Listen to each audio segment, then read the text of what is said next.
Bonjour et bienvenue à tous et à toutes dans cette nouvelle vidéo dédiée à l'architecture réseau. Nous sommes toujours, comme vous le connaissez, dans cette série de vidéos, d'une part avec les systèmes d'exploitation Linux et de l'autre côté avec l'architecture réseau. Et aujourd'hui, nous allons embarquer dans un nouveau point dans cette partie de l'architecture réseau. Nous allons voir maintenant les câbles réseau. Ça avance lentement, mais sûrement.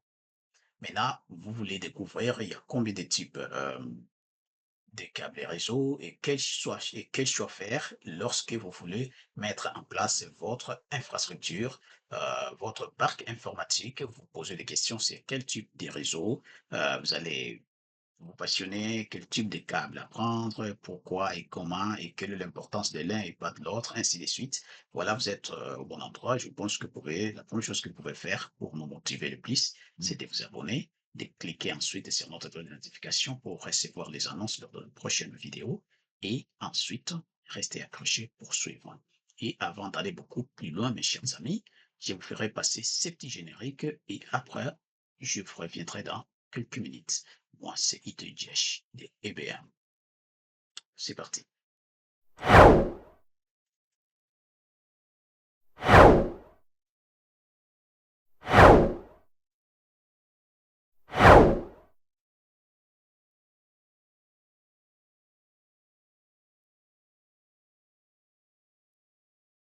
Et voilà, c'est parti, mes chers amis. Nous sommes toujours dans ce module D de notre cours de l'architecture réseau. Maintenant, nous allons voir le câble réseau. D'abord, il faut savoir c'est quoi les câbles réseau. Sans premier temps, les câbles réseau sont simplement des supports physiques utilisés pour transmettre des données entre différents équipements informatiques, bien sûr, et comme des ordinateurs, des routeurs, des commutateurs, c'est-à-dire ce qu'on appelle communément des suites de serveurs et ainsi de suite, des hubs, ainsi de suite. Aussi, les câbles réseau permettent la circulation d'informations sous forme de signaux, soit électriques, avec des câbles Ethernet, ainsi de suite, et des signaux lumineux avec des fibres optiques. Ce sont les types de câbles qu'on va voir, ou avec des hauts électromagnétiques, et selon cela, selon le type de câble, mes chers amis. Maintenant, on commence par le premier type de nos câbles réseau. On parle ici des câbles coaxiales. Les câbles coaxiales est est composé d'abord d'un conducteur central, voilà, qu'on appelle coaxial, conducteur central, entouré d'un isolant et puis d'un blindage ensuite métallique et d'une gaine externe.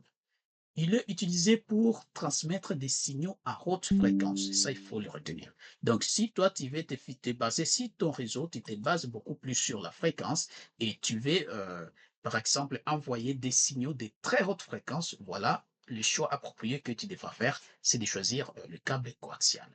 Pourquoi il est important dans ce cas-là? D'abord, son avantage, il a une bonne protection contre les interférences électromagnétiques parce qu'il a d'abord il a un cas, il a un blindage, puis un autre blindage, un isolant, puis ainsi de suite, ainsi de suite. Et ça permet beaucoup, ça fait beaucoup. Ensuite, il permet la transmission stable sur une longue distance. C'est très important aussi. Donc, bien que la distance soit longue, il permet vraiment une très bonne et surtout stable euh, transmission. Et ensuite, il est robuste et durable. Voilà sa force, mes chers amis. Ensuite, on va voir toujours dans cette même cadre d'idées, on va aller beaucoup plus loin. On verra d'abord à quoi ressemble notre câble coaxial. Voilà comment il ressemble. Je pense que vous avez déjà vu ce genre de câbles. Voilà les câbles qu'on appelle câble coaxial. Ici, il est bien fermé, comme tu pourras l'acheter dans des magasins, dans des boutiques. Et là, regarde comment il est ici. Nous avons une gaine extérieure qui est notre isolant. Il y a ici un tresse de blindage en cuivre qui est juste ici. Il y a ensuite le truc un peu transparent, là, un peu plus clair, qui est une couche isolante. Et ensuite, il y a maintenant le conducteur central qui est en cuivre, il est là. Voilà, il est très bien fait. Donc, je pense que vous voyez comment il est puissant. Ensuite, inconvénient maintenant de ce câble, c'est quoi maintenant ces problématiques, lui? Lui, il est moins flexible et plus épais. Comme vous voyez, c'est une très grande épaisseur, là, c'est-à-dire il est moins flexible aussi.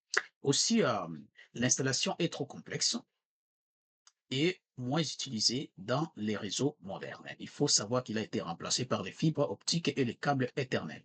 On va le voir tout à l'heure. Voyons aussi le câble de paire torsadé. Ça, c'est un autre type.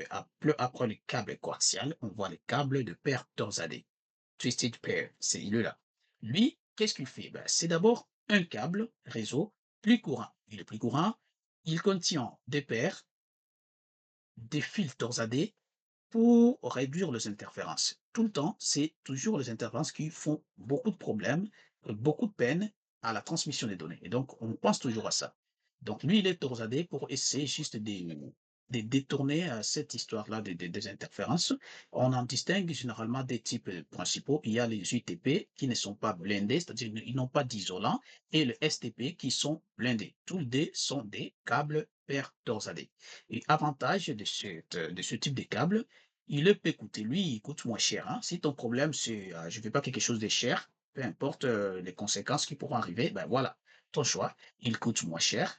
Et puis, il est facile aussi à installer. Ça ne demande pas d'être un expert, un ingénieur pour le faire. Donc, c'est très facile aussi à installer. Et il est compatible euh, avec la majorité des réseaux. Donc, lui, il fonctionnerait avec plusieurs types de réseaux, y compris Ethernet, mes chers amis. Donc, voilà pourquoi il est aussi très important. Et comme vous pouvez le voir, voilà, ces images sont là, vous voyez, ils sont groupés toujours en D, comme on dit, ils sont en D, voilà pourquoi on appelle le pair. Il y a toujours D qui sont torsadés, on les a tordus l'un après l'autre. Comme vous pouvez voir, les UTP sont là et ils ne sont pas blindés, donc ils n'ont pas un autre isolant. Mais quand on regarde le STP qui sont blindés, vous voyez, il y a encore un autre isolant ici qui est là, puis il y a, c'est comme ça, voilà. Lui, il est vraiment mieux placé que l'autre là. Donc, si vous voulez avoir un prix moins cher, mais aussi avec une couche un peu de réduction des perturbations des interférences, ben, le STP est le meilleur que le UTP. Voilà, on dit que inconvénient, il est très sensible aux interférences, surtout les UTP qui ne sont pas blindés, comme vous pouvez le voir. Il a aussi, il est fonctionnel aussi à une distance limitée. Mais là, si tu fais juste un petit réseau dans ta chambre, ben, lui, c'est mieux parce que pas plus que 100 mètres. Donc, tu ne dois pas aller beaucoup très loin. C'est juste dans ta petite chambre, tu fais quelque chose, voilà. Là, tu peux aller, mais si tu fais quelque chose de trop grand, il n'est pas le bon choix. Hein. Je pense que nous sommes tous d'accord là-dessus. Et ensuite, son débit est inférieur à celui des fibres optiques. C'est normal. Et donc, il faut voir aussi si ton débit, tu n'as pas vraiment besoin d'un plus grand débit, d'un plus vaste débit. Et voilà ce que tu dois faire. Ton choix est là. Ensuite, on prend les fibres optiques. Les fibres optiques, lui, c'est quoi? C'est qui et c'est à quoi sert ce câble? Bon, la fibre optique transmet généralement des données sous forme de lumière à travers des fibres de verre ou de plastique. Donc, lui, il convertit vraiment les signaux numériques en signaux lumineux. Et donc, il envoie des données sous forme de lumière, des signaux lumineux. C'est très fort et c'est très rapide, comme vous connaissez. La lumière se déplace le plus vite possible. Je pense que c'est le seul mobile qui se déplace le plus vite qu'autre chose. C'est la lumière. Et donc, vous pouvez voir, on utilise ça, vraiment, c'est optimisé du côté vitesse et rapidité. C'est trop fort avec les fibres optiques. Avantage, c'est très haut débit. Voilà des gigabits en plus, parce qu'il peut transporter beaucoup de données parce que sa vitesse est très lente et très vaste comme ceux de la lumière. Hmm. Très longue distance, oui, il parcourt de très longues distances. Ce sont ces câbles-là qui sont utilisés pour connecter des pays, des continents, les grands câbles, les réseaux qui passent sous les océans. C'est souvent en fibre optique. Voilà. Il y a aussi il est insensible aux interférences électromagnétiques. Comme nous parlons ici de la lumière aussi, mais il est quand même très, très, très insensible. C'est son côté trop fort. Il est très, très, très utile et trop pertinent. C'est le meilleur des choix qu'on peut faire si on a vraiment une étendue d'une très grande envergure. Et là, comme vous pouvez le voir, voilà à quoi ressemblent ces fibres-là optiques. Vous pouvez le voir, ils sont comme ça. Et qu'est-ce qu'on fait? Je pense que tout le monde a ça dans sa chambre au moins. Où tu connectes tu branches ton modem de de ton fournisseur d'accès Internet, il vient mettre ton modem Wi-Fi, il vient brancher ça sur un câble quelque part. C'est généralement les fibres optiques, vous allez le remarquer, là, ils sont comme ça. Là. sont comme ça. Ah, parfois en bleu comme ça. Donc, les inconvénients, le coût est très élevé. Les fibres optiques coûtent trop cher et c'est parce il est le meilleur, c'est tout. C'est ça, il est le meilleur. Et l'installation est très délicate parce qu'ils sont trop minces, ils peuvent juste se casser et dès que ça se casse, tu es foutu. Il va falloir changer. Donc, la fragilité est immense, donc il est sensible aux courbures. Donc, avec les fibres optiques, tu ne dois pas les courber n'importe comment, les tordre comme tu le penses, sinon tu vas casser le petit fil qui est à l'intérieur et tu seras foutu à ce moment-là, tu seras contraint de racheter encore plus cher un autre. Donc, il faut faire attention, ce sont ces inconvénients. Mais sinon, du côté réseau, si tout se passe bien sur ce côté-là, tu n'as pas à te plaindre, tout est beau. Et ensuite, on parlera finalement des câbles Ethernet, mes chers amis. Et les Ethernet, eux, ce sont les câbles sont la version standardisée des paires torsadées, c'est ça. C'est donc les Ethernet, c'est les mêmes que les câbles à paires torsadées, mais sa version standard. Il est classé par catégorie selon leur performance. Il y a les catégories principaux qui sont, les catégories principales qui sont là. Il y a d'abord les 4 5e génération. Là, il prend jusqu'à 1 gigabyte par seconde. Gigabit par seconde, c'est Gbps. Et puis, il y a catégorie 6. Lui, il prend jusqu'à 10 gigabits par seconde, aussi c'est courte distance quand même. Il y a aussi, mais lui, il est utilisé pour des courtes distances, bien qu'il prend 10 gigabits par seconde, hein. Et puis 4.7 et 4.8, là, c'est très haut débit. Lui, il est vraiment très, très haut débit, il est très puissant, il prend vraiment beaucoup. Mais, mais aussi, il est utilisé surtout pour les usages professionnels.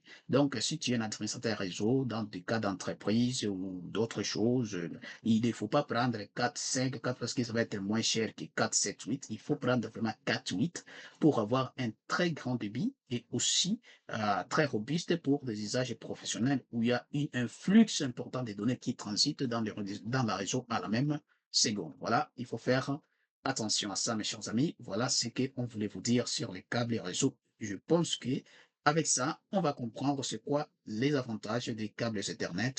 Ils sont standards et universels. Ils ont le bon rapport qualité-prix, donc ils coûtent moins cher, pas trop moins cher. Ils n'ont pas un prix exorbitant comparé aux fibres optiques, mais ils offrent presque la même qualité, pas égale, mais la qualité acceptable pour un système des transmissions très, très, très, très poussées. Aussi, il a une installation aussi très simple. C'est pas trop compliqué d'installer les câbles RJ, vous allez le voir, les RJ45, ainsi de suite, ainsi de suite. Voilà, ce sont des câbles Ethernet. Et puis, il y a les inconvénients. Ils ont une distance limitée maximum 100 mètres. Ça, c'est un point très important à penser. Il ne faut pas utiliser ces câbles-là tu montes un réseau basé sur une très grande distance des campus d'une université, par exemple. Non, tu ne dois pas utiliser les câbles Ethernet comme ça parce que eux, c'est juste 100 mètres. Mais là, si la distance est de quelques kilomètres, c'est pas ton choix. Il faut penser aux fibres optiques qui sont plus performantes jusqu'à ce niveau-là. Donc, je pense que ça faisait tout. Et là, on peut montrer quelques images de ces fameux câbles Ethernet. Et voilà ce qu'on peut vous dire sur ces sujets-là. Il y a type de câble, on voit le débit, la distance, le coût et l'usage. Coaxial, il a un débit moyen, une longue distance, le coût est moyen, mais il est utilisé actuellement pour les TVI et les anciens réseaux. Le PERTORZAD, débit est bon, distance moyenne, coût très faible. Là, c'est des réseaux locaux LAN. Il est bon pour l'utiliser pour des réseaux locaux. Il y a maintenant fibre optique, très élevé débit en débit, et très longue distance aussi. Et puis, le coût aussi est très élevé. Donc, ça, c'est Internet, c'est backbone. Voilà, les grands réseaux là, hein, ceux qui font des services infonuagiques et les gens, et aussi, ils utilisent ça. Donc, on voit Ethernet 4 avec les catégories. Il est très élevé, il est élevé, pas très élevé, mais élevé, avec une distance moyenne, un coût moyen, et lui, ce sont les réseaux modernes les plus courants que tu vas trouver un peu partout, des LAN et partout, partout. On utilise souvent ces types de câbles-là. Mes chers amis, je ne sais pas s'il y avait des questions, mais ça constitue un tout pour cette partie des câbles réseau, mes chers amis. Et je pense que vous avez été ensemble avec moi dès le début de cette petite vidéo jusqu'à la fin. Pour ne pas aller beaucoup plus loin et pour ne pas rendre la vidéo trop longue, nous nous arrêtons par ici et prochainement, on viendra voir le protocole réseau le plus important. Merci et bye bye.